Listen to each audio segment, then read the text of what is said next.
All right, I think we'll call the meeting to order and roll call is the first order of business. Vasconcellos, Here. Westergaard, here, Donaldin, Here. Cunningham, Here. Carlson, here, Nancolis, I am here. Losigard, absent, Willett, Agent.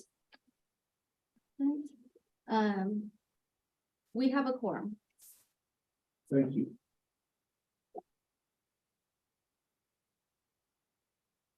And first order of business and then next order of business is election of the commission chair for the next year and vice chair. Do I have a motion or a nomination? Mr. Chair, Yes. I move that we vote for the approval of the next commission chair as Jamie Bolsiger, who's been serving as vice chair, and Carrie Westergaard as vice chair. Second? That was true, I was second. Okay. All in favor? Aye. All right. Hi. All right. With that, we're moving to the approval of the minutes from the last meeting. And I had a minor change that I talked to Kelly and Michelle about, which was just to clarify that Lucy Willits is a member of the city council. And she's ex officio a member of the commission, but we're just gonna clarify that to clarify her actual role. Any other changes? Okay, can I have a motion to approve? So moved. Second, Second. all in favor? Aye. Aye. Hi. All right, thank you. We're ready for the director's report, and welcome back. Thank you. We missed you. Good morning. I miss being here. It feels like it's been a really long time between having July off and no commission meeting, and then I was traveling for work in August. And so it's wonderful to see everyone again today. While it seems like it's been a long time since we've been together, there has been a tremendous amount of stuff happening at the airport. And so I would be happy to give you an update and answer questions. First and foremost, fairly exciting to me at least, we have our new parking garage that opened last week. We added 1,100 new parking stalls within walking distance to the terminal. Thank you to Commissioner Bill Vasconcellos for coming out and being there. And I think also Carrie was, I can't remember. You were traveling. Okay, I've seen you at a couple of things recently and I was like, which thing did I see you at? So anyway, a huge thank you. I don't know if Jill is in here this morning. Oh, she's right there. Jill was our project manager for that. So we actually received our certificate of occupancy a few days early, which is a huge relief if you've ever opened a new building and planned a ribbon cutting. Very exciting. And then huge kudos to Shauna and Michelle for organizing the event. It was very well attended, great photos, and we are seeing people use the parking garage already. We still have a couple little things that we're working on with the technology related to parking car counts, but that will be coming online soon. And we now have parking close in at the terminal again. So very excited about that. Our employee parking garage is still under construction. We've talked about this many times. We're working on level 4 and 5 now. And we're expecting that this project will be open in early spring. And this will be for employee parking. It'll be about 700 stalls. So work continues on that. On the airfield side, we're working on taxiway whiskey. We completed phase 1 in time for the air show, so we could have both runways open. And now we have moved on to phase 2. That's about 40 calendar days Runway 10 right will be closed due to the construction, and then we're starting excavation this week, so. Taxi Lane Alpha 3 construction, that was started on June 26th. The asphalt pavement's been completed and the markings will be completed. We're expecting the full taxi lane opening early this month. Taxi Lane November, this is a tie-in for Taxiway Alpha. It's also part of the vehicle service road that's being completed as part of this project. And it's an enabling project for the corporate hangars that we're going to build over by where Al Scott is. Al Scott hangars, you're familiar with that.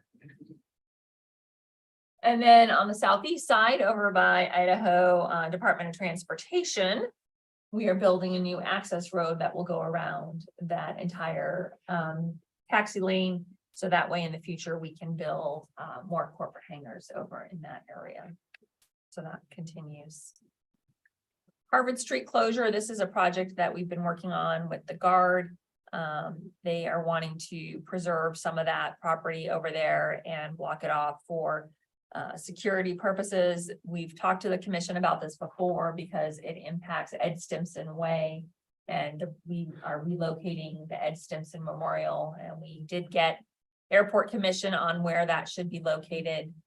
So that project is continuing and moving forward. And very exciting news to me. We have some new deputy directors starting. You all know Sean Briggs. He was our previous business development manager. We've promoted him to be director of parking and facilities. It's definitely a promotion. We'll see if he still thinks it's a great deal after he takes on parking. But we're all thrilled to have a resource dedicated to parking and facilities. And then Beth Sumner is joining us. She is going to be replacing Matt Pataya. She actually is coming to us. She has spent a lot of time in the Air National Guard and oversaw their civil engineering squadron and then became their vice wing commander. She was full-time over there and just over the last couple of years has moved over to HP as a project manager. So she will be coming to us from HP and also retiring from the Guard. So we're super excited to have her expertise, project management and leadership joining the airport. So Matt has some very big shoes to fill, as you all know, and I'm excited to have Beth joining our team. So just wanted to add this here because one of the reasons that we're making some of these changes, particularly Sean's position, is it was a new position. And I just wanted to remind you that as we talked about that organization assessment that we had done, one of the recommendations was that we add a new deputy director. So Sean will be taking over as deputy director, specifically responsible for parking, but also facilities, which means he'll be over our terminal maintenance division and custodial, which previously was under Alex. Alex will still have lots of fun things to do, working with the operations team, also being our liaison to emergency services. So he'll have airfield maintenance operations, and then he'll be our liaison to police, fire, and also IT, and our duty managers report to him. The other positions and reporting structure remains the same. And I would be remiss if I didn't touch on Gowan Thunder. That was just the weekend before last, and it was very exciting. I don't have official numbers on how many people were here. Oh, it says 120,000 unique visitors, so that must be what it is. I didn't remember that specific number off the top of my head, but it was the last weekend in August. Our team worked with the Guard. I want to give a huge shout out to Alex and his team. Shauna helped with a lot of our promotion on that. There were so many people on our team. I would be remiss if I tried to name everyone, but we did set up our own emergency operations center here in our building. So that way, if there were issues that came up during the air show, we had a quick response team. And so we had the airlines in monitoring the show and their arrivals, departures, because as you can imagine, it requires a substantial amount of coordination to close the airport to civilian traffic. have a very short window where we allow all the commercial operations in and out. Resume the show and then do it all over again. So overall, it went relatively smoothly from our perspective. We did have a couple of flights that were delayed or diverted, and that was, I think, a miscommunication that they had internally. I don't think that there's anything more that we could have done. Most of it went very well. We did get a couple of noise complaints, but there were resounding responses to that, and comments about just how wonderful it was to see the air show. And so, yep, we got a couple of complaints, but there were 120,000 people that were thrilled to see it. So huge thanks again to the team. We are going to be doing a thank you for them coming up, just as a token of appreciation for the team for all the work that they put into that. I did want to touch on another thing that we have that's coming up. It's at the end of this month. TSA has issued a national security amendment, basically requiring us to do security screening of all employees. And it is security sensitive information, but there's a process. It's random, but we have to comply by the end of this month. So that is going to be a fairly substantial undertaking. Again, this is for Alex and his team. Jody is the one actually spearheading this for us. There's been a lot of discussion within the industry about this notice of, it wasn't even notice of proposed rulemaking of this national security amendment, because it circumvented the notice of proposed rulemaking process, and it's very cumbersome, time consuming, has the potential to be expensive. So anyway, more to come, but we will comply. So, Is that at the airport's cost? oh, yes, Mhm. yes. So, parking, we talk a lot about parking. Parking is very important to us. I touched on the garage opening. The parking is, just a reminder, is actually our largest single revenue generator at the airport. So we are adjusting our parking rates. We usually adjust them just once a year. So the rates will be going up effective 10/1, which is our new fiscal year. We also are in the process of selecting a new company to manage our parking. So our parking is managed under contract. We have a management contract for that. We've issued a request for proposals. We've received 4, and we will be doing 4 interviews, in fact, later today. So we have a selection committee that includes several airport representatives led by Sean. And then we have a representative from Boise CCDC, Capital City Development Corporation, and also a representative from purchasing on the panel. So we'll select a new parking management RFP provider. It could be the same one. I say a new one, but a new contract term.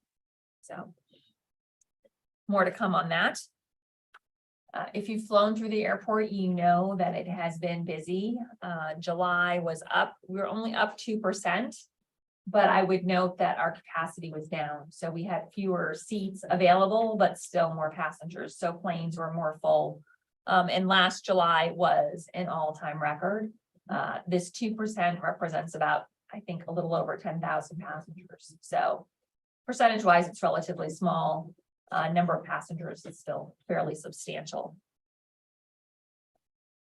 Total passengers up 9% year to date. So again, that's up 9% over last year, which was also up 9%. So, and that was compared to our previous 2019 numbers, which was our busiest year on record prior to last year. So we continue to grow well ahead of the national average, about triple national average.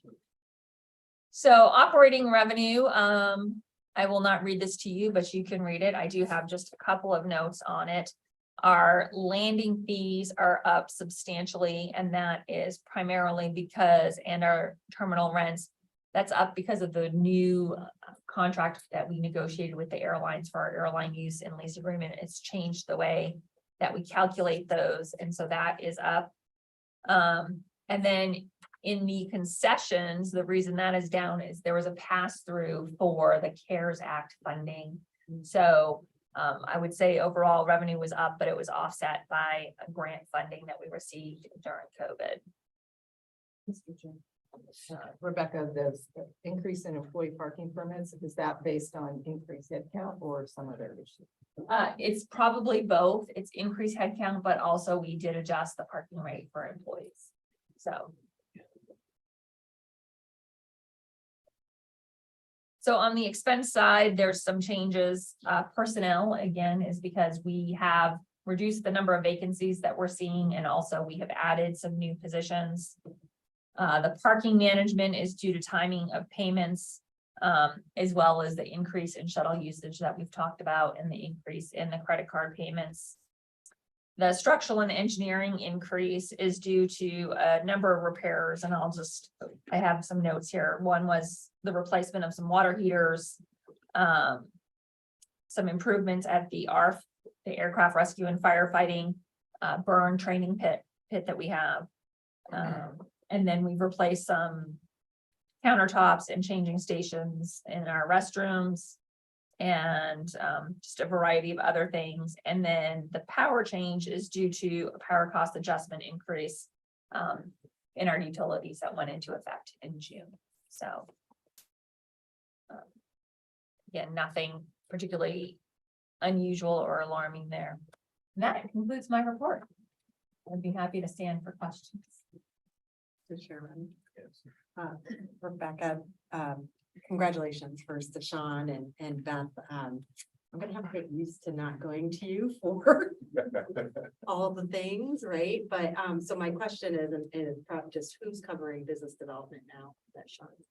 Thank you for bringing that up, because I should have mentioned that, and I don't see her here, but we actually promoted Amy Snyder, who many of you know. She's fabulous. She's been with the airport 20+ years. She was our, I think her official title was properties and contracts manager. Now she's going to be the business development manager. So she's going to have a broader range of responsibilities. She'll still have some marketing people who report to her. We've not backfilled Amy's position. That is going to be coming. We want to evaluate really how do we want to structure that division, so that way we're best prepared. So there's an air service component. We also have in our budget to add some marketing skills this year. So we'll see. Shauna is still working on our marketing. So she is still a great point of contact for sponsorships, promotion, all of those things. But the level below, where basically Amy's prior position and then the other positions, we're going to evaluate how to best fill them with what skill sets and at what level. So it's an opportunity to look at what are the needs and then match that to the available positions that we have.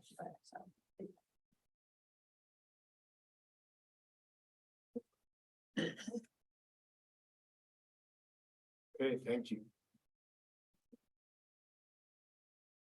Commissioners' comments. John? It's been said, thank you, Mr. Chair. It's been said several times already how terrific the Gowan Thunder event was, but if I could speak on behalf of our company and the hospitality community, it was terrific.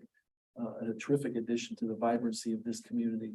Together with the golf tournament, it was an exciting week to be here in Boise, and lots of things for people to do.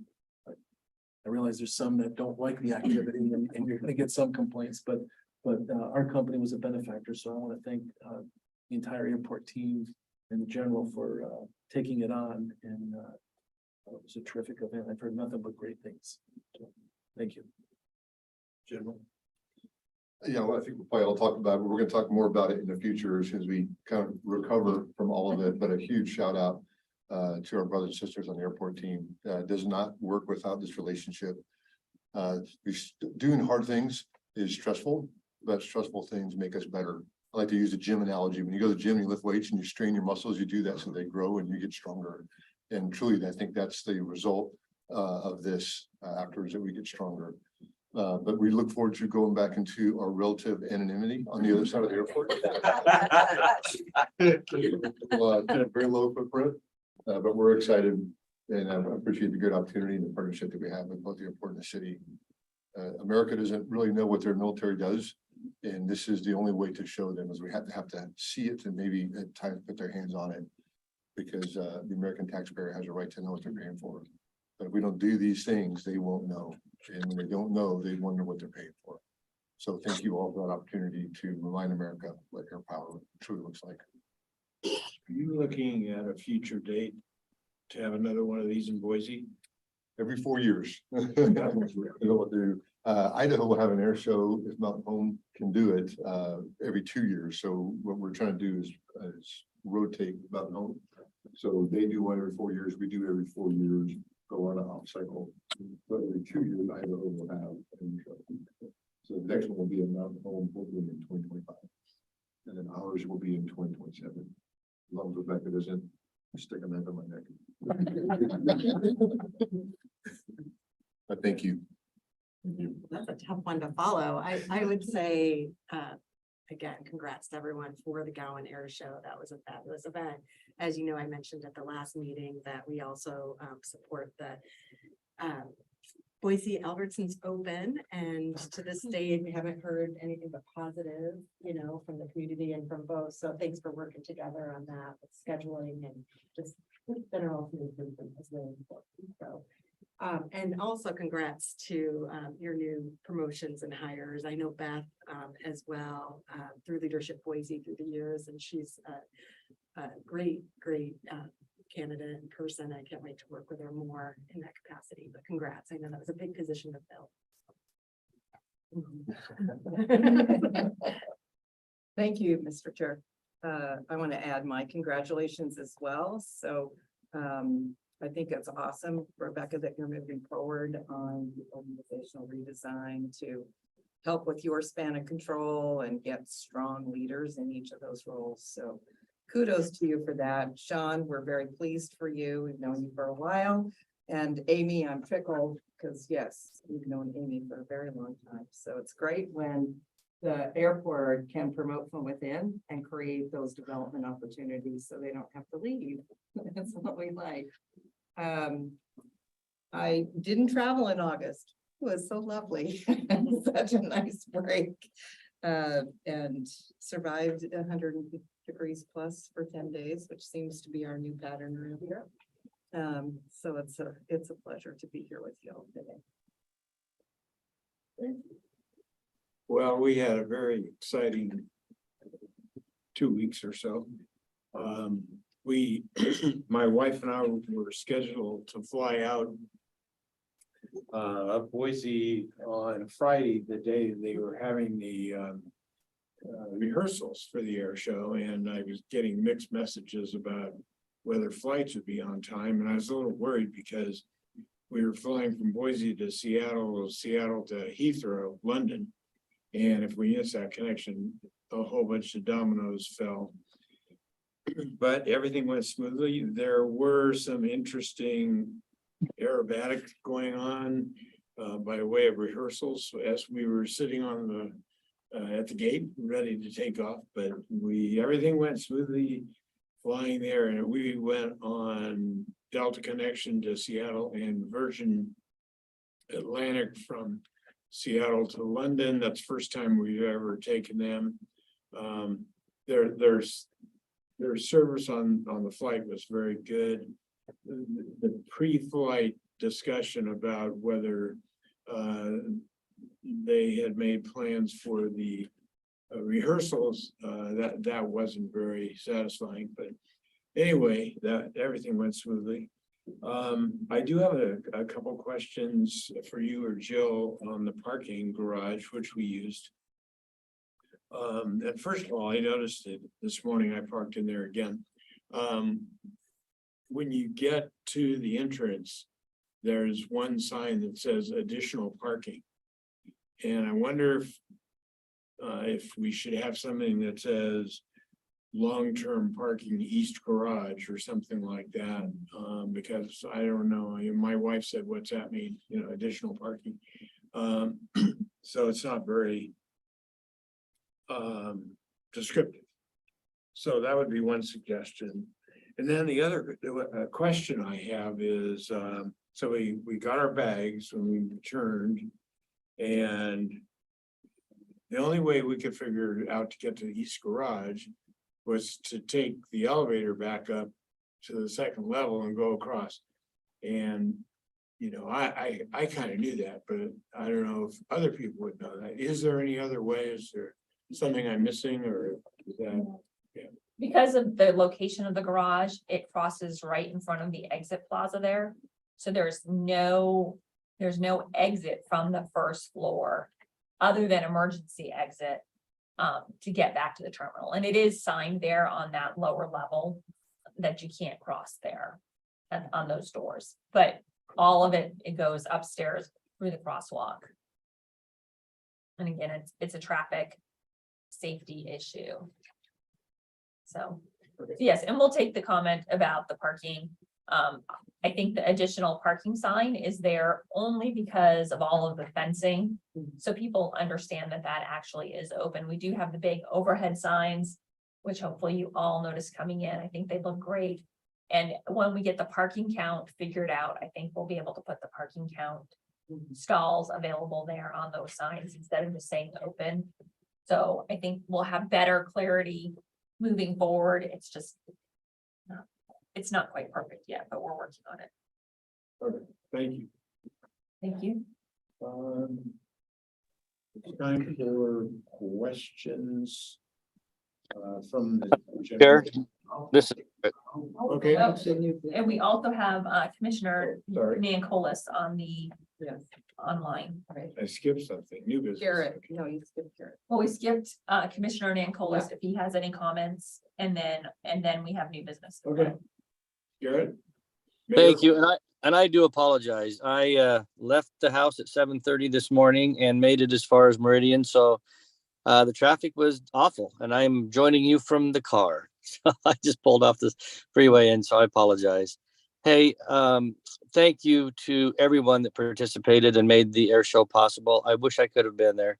I have heard all kinds of rumblings of awesome, amazing, wonderful on this side of the county or the side of the valley. So, you know, those things are certainly valuable to Boise, but they have huge economic impact and value to the state as a whole, and especially everyone here in the valley. So I apologize for not being there. As you know, we raise our grandchildren, and the same daughter whose children we raised just had another baby. And so we have been given custody of a 6-week-old little girl that we've had in our home for the last 3 or 4 weeks. And so we were busy with taking care of the legal issues and all those things with that. And I apologize for not being there. So congratulations to Sean, Amy, Rebecca. Congratulations on, like I say, promoting from within and the great team that you have put together. You're an amazing leader. And I just wanted to say congratulations to all of you. And again, huge apologies for not being there in person. I had every intention of being there, but the freeway just didn't cooperate. So thank you, Mr. Chairman. Thank you. Any other comments from the commission? All right. ITD Division of Aeronautics. Well, yes, it's my pleasure to introduce you to Tom Mahoney. Tom has been with the Idaho Department of Transportation Aeronautics Division. He's a relative newcomer. I don't remember the exact date, but ITD is an important partner and also a tenant at the Boise Airport. And you may remember we moved ITD from right next to the terminal to over on the south side. So I invited Tom to be here and just talk about the role of ITD. I thought Commission might find that interesting and beneficial. So Tom, with that, I'm happy to turn it over to you. Thank you, Director Hub, for that nice introduction. Chairman and fellow commissioners, I have to say there's a close friend of mine by the name of Jamie Bosinger, who's the one who really twisted my arm about 3 months ago and suggested to you, Rebecca, that I come over here and talk a little bit. One of the most interesting things about this job is that Aero is a piece I can do in my sleep. It's all the other stuff, and I appreciate Commissioner Nancolis for not dumping on me as a transportation guy, because I spend more of my time working on highways than I do aviation, I think. It's kind of funny. Aero is a very small part of the transportation department. We go around the state every month and visit communities. We'll do it next week in Lewiston, and it's really fun to interact with the public. Much like I find it interesting that you spend more time focusing on parking than you do the rest of the operation here at the Boise Airport, which is kind of comical, but yet extremely important, right, to make the operation work. And so anyway, it's really with great humility that I come in front of this group. I'm fortunate to know a lot of you already. And thanks for having me today. Very quickly, I want to talk about what aeronautics does. We have 7 different functions, and there's kind of an overview slide there, and I'll step through maybe if this clicker will work. I could advance your. Yeah, that'd be great. So let's go back one to the education piece. I think I clicked on it and it might have moved it forward, but one of the most important things about aviation in Idaho is that we're a little bit different. We're a very mountainous state, and we want to focus on a couple of pieces of education. One is for out-of-state pilots, well, both in-state and out-of-state, but primarily out-of-state pilots. When they come here and want to go to our backcountry, the risks and the opportunities are quite a bit different. And so we do a lot of education in terms of backcountry flying. And then the other aspect, which you all are very much aware of with the pilot shortage, is we try to do a lot of pilot education. And so I was just asked earlier about the ACE Academy. So we do a career exploration event every summer. We had 64 kids apply this year. We only took 32. We just only have so much capacity. I appreciate the airport for helping us with that. We do a lot of things here on the airport. The guard has been wonderful to go over there and spend some time. And, you know, it's not just being a pilot. There's a lot of jobs in aviation. So we try to expose these kids to a lot of different things. The next slide here is the air pool. And that's another function we do today. Is a perfect example. That top airplane there is a King Air. It's a former Army C-12 that we converted about 20 years ago. And it's on its way to Wyoming this morning with a bunch of Fish and Game people for a meeting over there. It turns around, comes right back, and then is taking the governor this afternoon to an event. And then we'll turn around and go get both of those people both of those groups in the next couple of days. So we do that for a lot of intra-state travel and a little bit of interstate travel, but usually not very far. The primary mission of these 3 airplanes is, as it says at the top there, the emergency response. That's really why we have them. And in fact, if you look at the side of that King Air, it talks about it being owned by the Idaho State Patrol, because we got it through a federal program. It was called 1033 program, where the federal government will give excess equipment to states, but it's primarily for law enforcement purposes. So we do use it for things like last year with the unfortunate events we had in Moscow, we ran a lot of state patrol people, spokesmen, that sort of stuff back and forth between the University of Idaho and here. So that airplane was used heavily. The governor uses it a lot for business travel within the state. He's very good about taking his team out around the state. He has his capital for a day, which is a wonderful thing to take people from his staff here in Boise, the government team that we have here, and gets them out in the state and lets them meet people. And it works really well. State agency travel, that's what Fish and Game is doing today. We do a lot of travel. It turns out to be a lot more economical for us to fly people than to go out and buy commercial tickets, which, you know, to get from here to Lewiston or something, you can't go direct. You got to connect and all this, and you start looking at timing and hotels and rental cars and all that. It just turns out if we can just fly them there directly, it works out a lot better. Search and rescue, the bottom 2 airplanes there is a Kodiak and a 206. We have those equipped with direction finding equipment, so we can go out and find missing aircraft. And then also we can take those 2 airplanes and get to pretty much any airstrip in Boise. We're also responsible for doing airfield inspections. All the public use airports in Idaho, with the exception of the big ones. So something like Boise is done by the FAA, but we do all the other ones. And every 3 years we get around to those and inspect. All right, next slide. Yes. The dual engine plane, does that have 1 pilot or 2? I'm just curious. So we've operated single pilot with 2 exceptions. One for flying the governor. We will have a qualified co-pilot in the right seat. And then if there's higher risk missions, like maybe we've got a long duty day. Yesterday's for example, we had an early morning flight and an evening flight, and we were pushing 14 hours on our crew. So we had 2 pilots in there all day long. Now there are versions of the King Air that require 2 pilots. Ours does not. So Tom, I think time you range. have control. I have control. Okay, oh, that's better. Thank you. Maybe use your keyboard to do that down. See, I bet if I go down. Arrow key. Or right click, I did that once. I'm gonna try. I would say I do not. Moving the mouse. And. move that way. I think it's also a little bit slow. How about the scroll wheel? Interesting. I did it the first time. Any other suggestions from the audience? Oh, now they're all coming at once. Okay, well, that's fine. I'll just talk to this and we'll see what I skipped here at the end. Oh, wait a second. You have It's it? back to me now. Oh, awesome. All right. There you go. So registration, just like you register a car in this state, we register airplanes. And we do that for a couple of reasons. Number one, we need a little revenue to pay for our administration. And then even more importantly is when we have crashed airplanes, or I should say that, if we have missing airplanes, it is very helpful. If we have these airplanes registered, so we have a current address, phone number, email, whatever, to try and help us find the airplane. Search and rescue, that is a big part of what we do. There's a couple different ways of finding these airplanes or being notified, I should say. One is if you're a smart pilot, you're going to go from point A to point B, you file a flight plan with the FAA. You let them know, hey, I'm going to leave Boise at this time and I'm going to arrive in Lewiston an hour from now. And then if you don't show up in Lewiston, 30 minutes later, FAA will make a phone call and it usually comes to state comms first or us. And then we start from there. The other way is if a beacon signal goes off. So a lot of us are carrying around these 406 megahertz beacons these days. Well, of course, airplanes have them and they have an activation system such that they have a hard G-force on them. They will automatically trigger.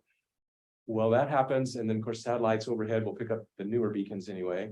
And then again, state comms gets the call, we get the call, and then we try to figure out where the airplane is. I will tell you that most of the calls we get are false alarms. So I just have one request of the audience, which is if you own one of these beacons, please, please, please keep your information up to date about who owns it and how to get a hold of you or your loved ones or your business or whoever. It really helps us. It's quite fun what we do. I wrote on here multiple methods to conduct the search. Here's a good example. We had a broken airplane up in Sandpoint, got repaired. The Kodiak got repaired. We sent a single pilot up there to fly home, and since he has direction finding equipment on the airplane, he went ahead and turned it on and he monitored the emergency frequency. And just like we used to do in the military, right? Monitor guard all the time. And he picks up a guard signal. Like, oh, this is interesting. He's on a flight plan with the FAA. And he says, hey, hang on at air traffic control. I need to look into something. So he uses direction finding equipment and he flies over a little airport in northern Idaho and identifies that, yep, there is a beacon going off at that airport. He texts us back in the office. And I don't know where it's coming from, but I get that. So I pick up the phone and I call the airport. Airport manager says, well, we only have 32 airplanes on this field. I'll just drive around. So he gets in his car, he drives around by the hangars and he hears a beep, beep, beep going off and then contacts me. I contact our pilot, and we get the whole thing solved.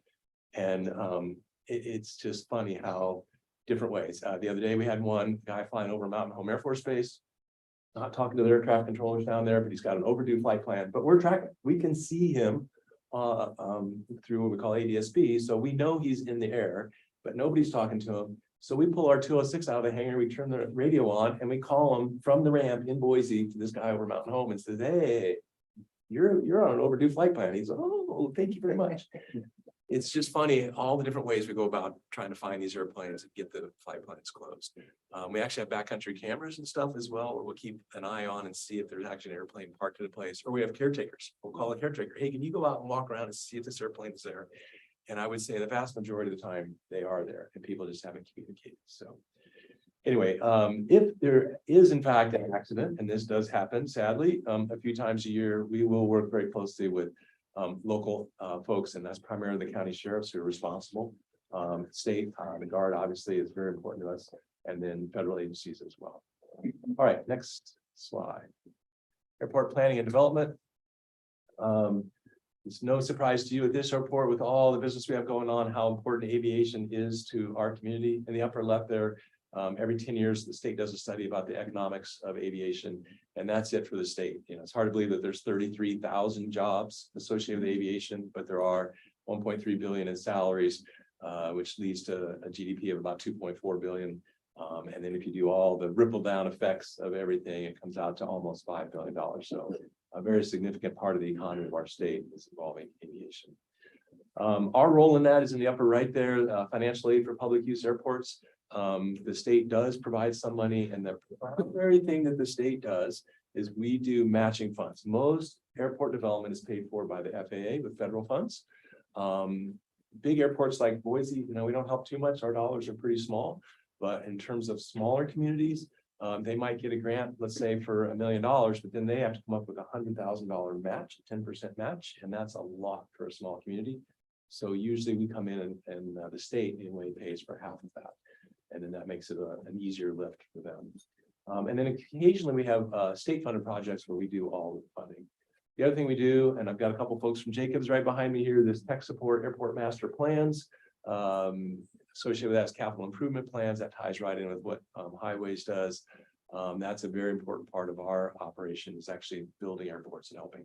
We don't do a whole lot with big airports like Boise, but boy, on the smaller ones, it really does matter. And of course, there's a couple things that you don't normally think about, which is compatible land use around airports, both for the safety of the people on the ground and the airplanes, really important. And then pavement. I've learned a whole lot about pavement since I've started this job 3 months ago. It's an extremely important part of what we do. And the bottom left, and I apologize, that doesn't show up very well, but airfield inspections, I mentioned a little bit, we do about a 3-year cycle. The FAA actually funds that.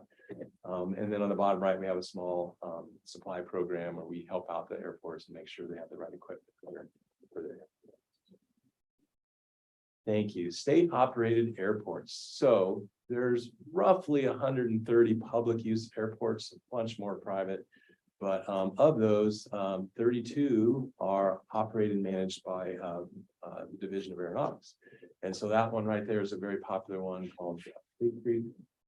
And we have a team of 3 people that run around.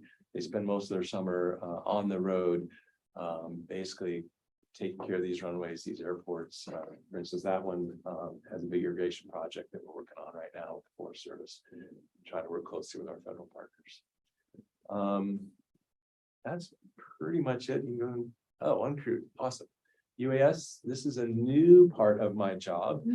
It is the wave of the future. It's currently understaffed. I've got one position. I'm trying to add another for this. And I'll also tie in this mobility piece that we're all looking at these new electric airplanes, and I'm sure Boise's looking at it as well. This is going to be a really interesting change for all of us over the next few years. For aeronautics, what we're supposed to do for the transportation department is create the vision, do some training, operational requirements, just kind of try to pull all of the transportation department together in terms of these drones. Right now, I don't have a person in the job, so I'm doing it as best I can, but it's certainly lacking in an area that we need to improve on. What do we do with these drones? Believe it or not, a photo is so helpful when you're doing planning. And if we can just get a current photo, and someone showed me a plot the other day of potatoes where they were taking a shot of these test plots of potatoes every week. And it was really eye-opening to see the changes week to week. And we do the same thing with highway projects. Very helpful to be able to inspect and do it that way. Emergency response, another thing, big part of our job in the transportation department is responding to emergencies. And we think that these can be very helpful in the future. Monitoring environmental conditions, primarily think of floods, weeds, that sort of stuff. Really important.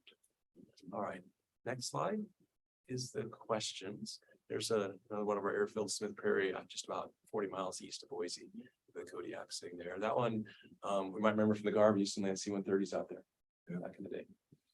Don't think we'll be landing F-16s out there. Yeah. Anyway, with that, any questions I can entertain? I have one. I'm just curious on your pilots, are they fully employed by the transportation department? They are. They're state employees, And how primarily. So we have 3 positions, one of which is fully qualified, one's in training, and one we're just getting ready to advertise for. It has been a challenge to find them. I also say we do have some contract pilots, but we typically have them as co-pilots. So when we fly the governor and put a co-pilot in the right seat, we have someone who's basically qualified to fly the airplane and land it. We don't expect them to do the whole operation, which is there as a safety factor. So we have 2 of them, and then I fill that role as well. They don't really want me to fly, they want me to focus on administrative stuff. So that's primarily what I do, but that pilot shortage is very difficult for us. We don't pay nearly what the commercial airlines will pay. And so that makes it tough. We have to talk about quality of life. I mean, we don't travel, we're not gone overnight very often. Most of our flights are within the state of Idaho, and with the King Air, I mean, it's hour and a half flights. It's pretty straightforward.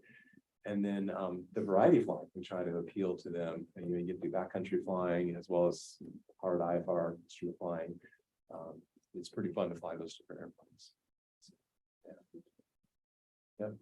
Mr. Chair, Tom, having known you as long as I have, most people are probably kind of surprised in 3 months, your depth of knowledge and Oh. understanding. It might be helpful just for people to hear just highlights of your background, because the state of Idaho is very privileged to have you step into this leadership role. And I'm sure it's not something you envisioned doing, maybe a couple years ago or so, but congratulations. And I think, my opinion, knowing you, I think you're certainly qualified, and you're probably overqualified, so please share. So it's interesting you asked that question. So Alexander Tolte, some of you might know, is former CEO of Clearwater Paper, Boise Cascade, partner McKinsey, and we floated. So Jamie Bosinger's floating the bill for right now. I did it 10 days ago. And on the trip out, he sat right next to me in the bus and talked to me. And the first question he had was, Tom, you surprised me. Why did you take that job? You seem like more of a startup guy and not a state civil servant. And I said, it's interesting. You get to a certain point in your life and you kind of feel that you want to pay back.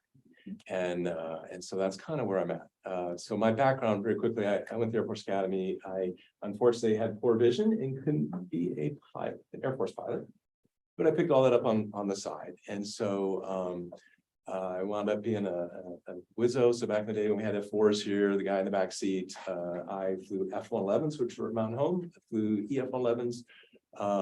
This is the radar jamming version, went to Desert Storm and did that. I went to test pilot school, so they take 1 or 2 navigators a year to test pilot school and go test airplanes. So I did that, flew the Strike Eagle after that, along with the F-111. Wound up in the Pentagon for about 5 years, doing a lot of budget stuff, a lot of legislative type stuff there. So that was really fun. I married a doctor, got out of the Air Force early, and went to the Wharton Business School. Wound up here in Boise as a stay-at-home dad because of Valerie, and started working with you. That's where I met you, is with the Boise Angel Fund. And so I've done a lot of startup work, a lot of companies that some have done well, some have not, but I'm still doing a fair amount of that. My last 4 years, I've been chair of the Riverstone International School, chair of their board. That's been very good, helping the school through COVID. That was about a half-time job. But when that ended, I thought, you know what, I need to go back and do something. And so I started looking around, and I love aviation. I had flown some as a charter pilot, been instructing at the Ponderosa Aero Club for about 25 years now, or 23 years. But I had flown some charter, which is where I met Jamie Boesinger. So I've done a lot of backcountry flying. So I know the aviation business pretty well from the military side. I did an ATP, airline transport pilot license at United. Didn't work for them, but I just went there for training. So I got exposed to some of the airline business. So that's been really, really good. So I understand a lot of aviation, and then I understand the state pretty well because I've pretty much traveled everywhere aviation wise. So that's been good. And then the other piece of this might seem a little bit odd, but I have 2 cousins here that work for the Fish and Game Department, and I've been friends of, hung out with them, let's say for, 30 years now, and have traveled all around the state working with Fish and Game employees. And so I knew quite a bit about what it was like to work for the state. And that actually was one of the things that brought me back, was I really enjoyed the people at the Fish and Game, and I'm seeing that now in the transportation department. It's been really fun. I'm having more fun on the highway side than I necessarily am on the aviation side, which is kind of fun. Anyway, that's a little bit about my background. Thank you, Sharon. Appreciate it. All right. Well, thank you all for having me. And I must say, going forward, I want to work with Rebecca and I have talked, we've met several times in the past 3 months, and funding is one issue, but then legislative issues, like you brought up, the security thing is a big deal, trying to screen all the employees. What can we do to help with that? And cybersecurity is another issue that popped up. There's a lot of things that we can work more closely with you and the other primary airports, because it's not just Boise, but the other big airports up here. So looking forward to that. We have a question. Just one comment. Madam Chairman. Thank you. Our relationship with you and your department is very, very valuable to us. For everyone in the room, the Guard does not like to take the lead on anything. It's not how our military works in the United States. But when we have Tom and his team that, like when a rescue starts, the communication starts, the Guard will come in when asked, when needed, but we never like to take the lead. But understanding that is a big part of why we're so successful. So our relationship is very valuable. Thank you. Yeah, thank you for that. We're very lucky. Our lead pilot is Tim Steffen, who came over to the VIP tent during the air show. I was on the middle fork, so I couldn't come, but former A-10 pilot, highly experienced A-10 pilot, so he has a good relationship with your guy. And boy, does that help. Well, for the search and rescue piece. You bet. So thank Thank you. you. Thank you. Thank you for your Thank you. presentation. Appreciate it. All right, I think it's now time for questions from the public, if any. Is there anyone that would like to address the commission? Apparently not. Any other business? I think we can entertain a motion to adjourn then. Mr. Chair, I move that this meeting of the Airport Commission be adjourned. Second. Second. Second. Okay, thank you. All in favor? Aye. Aye. Aye. We are adjourned. Thank you.